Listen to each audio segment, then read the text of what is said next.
Filosofía elemental, por el excelentísimo señor doctor Fray Seferino González, obispo de Córdoba, España. Tomo primero. Tercera edición, dada en Madrid, 1881. Prólogo de la segunda edición. La rapidez inesperada con que se agotó la primera edición de esta obra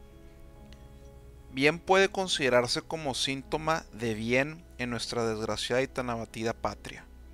en medio de las corrientes anticristianas y antisociales de todo género que hacen temblar el suelo bajo nuestras plantas,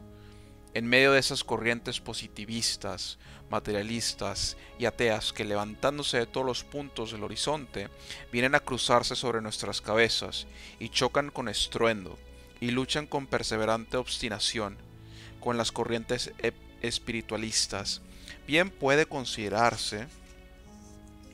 como síntoma consolador la acogida favorable dispensada a una obra de filosofía escrita bajo el criterio espiritualista. Este síntoma, que revela un movimiento de reconstrucción y restauración científico-cristiana, es tanto más satisfactorio cuanto que se trata no ya del espiritualismo incompleto y por ende infecundo y relativamente estéril de la escuela racionalista,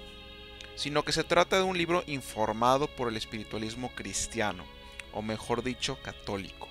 único que merece en toda verdad y propiedad científica el noble epíteto de espiritualismo. Sin menospreciar ni rechazar los esfuerzos y mucho menos las generosas intenciones de algunos representantes del espiritualismo racionalista que luchan y luchan con fe y decisión contra la ola creciente del materialismo ateísta de nuestros días, es lo cierto que semejante espiritualismo ha sido, es y será siempre impotente para vencer y hasta para luchar con ventaja contra las escuelas de la filosofía negativa. La historia de la filosofía, la experiencia y la razón demuestran de consuno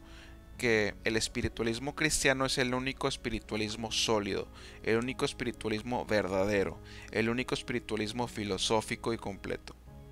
Por eso vemos constantemente que las diferentes escuelas racionalistas que aparecen en la historia degeneran tarde o temprano y que a través de evoluciones sucesivas y graduales llegan a absorberse finalmente como arroyos y afluentes en las grandes corrientes del materialismo y del ateísmo. La lógica es inflexible en sus leyes y la historia atestigua esta inflexibilidad. El que apoyándose en la razón humana rechaza y niega la razón divina y sus manifestaciones sobrenaturales, alegando que la razón humana no debe admitir nada que sea superior a su esfera propia ni a las leyes de la naturaleza, apenas tiene derecho ni fuerza real de convicción contra el materialista y el ateo, cuando niegan la existencia y realidad de lo que no entra en la esfera de los sentidos y de la experiencia. La tesis racionalista puede y debe ser considerada como una premisa más o menos inmediata y directa, pero siempre inevitable y espontánea de la tesis materialista. Si el espiritualismo racionalista se cree con derecho para afirmar por boca de Cézanne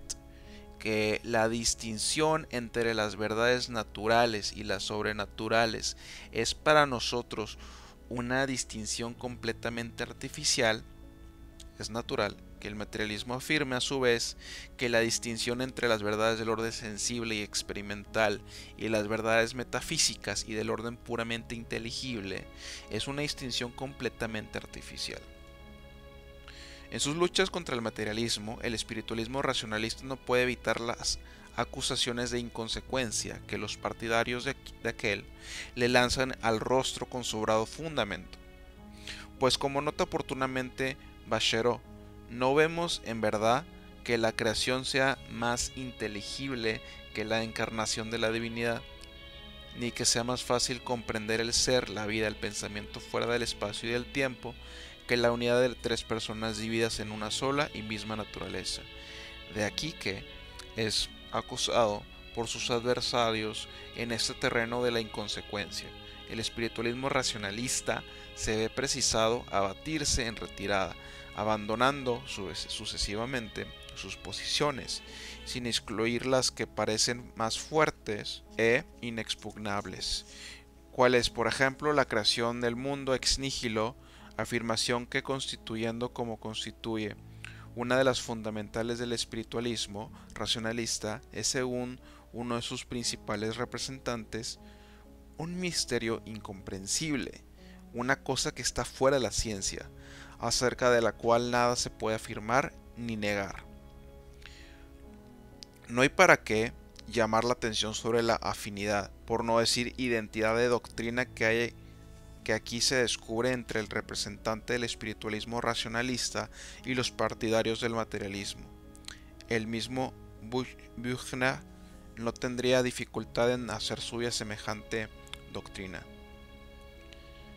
Nada más que establecer la demostración histórica de la gravitación inevitable del espiritualismo racionalista hacia el materialismo y el ateísmo, si la índole de este prólogo lo permitiera, pero ya que esto no es posible, citemos un ejemplo, y un ejemplo que sea el menos favorable a la demostración de nuestra tesis. Descartes fue, a no dudarlo, un filósofo espiritualista, hasta con exageración en algunos puntos.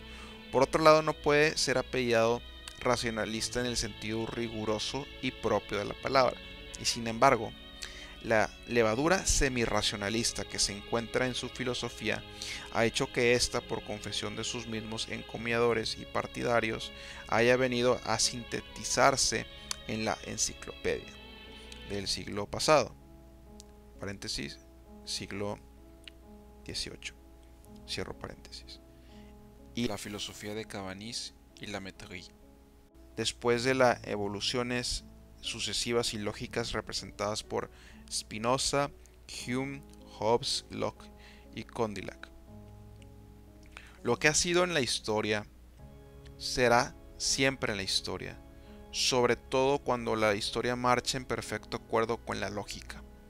El término fatal de todo espiritualismo racionalista ha sido y será siempre o el escepticismo o el materialismo, después de haber pasado unas veces por el sensismo y otras por el panteísmo. Para nosotros es pues indudable que el trabajo y esfuerzos del filósofo espiritualista serán siempre relativamente estériles, mientras que no abandone la atmósfera fría e infecunda del racionalismo, para entrar en la fecunda y luminosa del cristianismo. La verdad es que cuando se rechazan los dogmas cristianos a causa de su incomprensibilidad, de su forma misteriosa y de su elevación sobre la razón humana, se autoriza indirectamente al positivista para rechazar y negar los misterios metafísicos y psicológicos con que tropezamos a cada paso en la filosofía, cuando reflexionamos sobre el origen y el fin de las cosas, sobre el infinito, sobre la naturaleza y funciones del alma humana, sobre su origen y destino, etcétera, etcétera. El partidario del espiritualismo racionalista que rechaza y niega los milagros no tiene derecho alguno para exigir del materialista que no rechace la creación ex nihilo,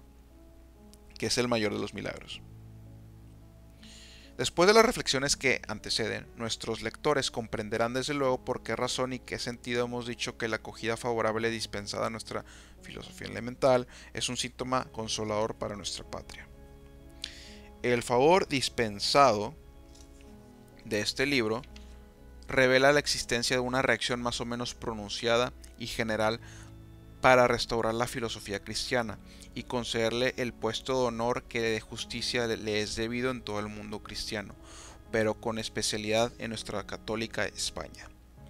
Bien hubiéramos deseado añadir algunos artículos y ampliar otros en armonía con las necesidades y publicaciones más recientes, pero no nos ha sido posible a causa de las atenciones graves,